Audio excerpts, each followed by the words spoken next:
อ่าอ่าเอาซ้อยเขี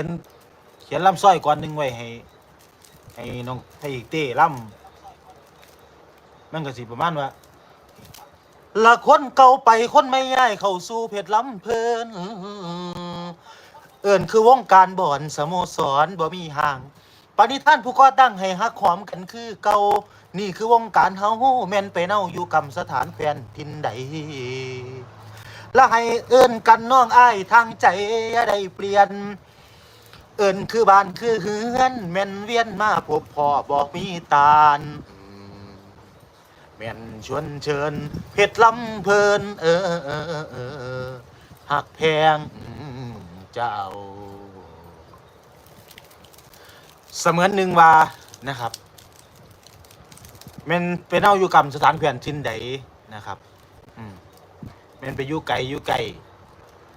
อ่าหมายถึงว่าผู้ที่เคยลงไปฤดูกาลที่หนึ่งที่สองที่สามนี่ก็คันอยากกลับมารวมงานก็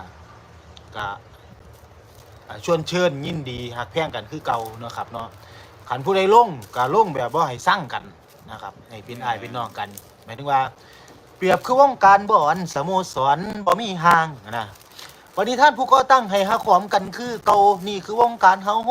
แม่นไปเน่าอยู่กับสถานแคว้นทินใดและยังเอิ้นกันน้องอ้ายทางใจอย่าได้เปลี่ยน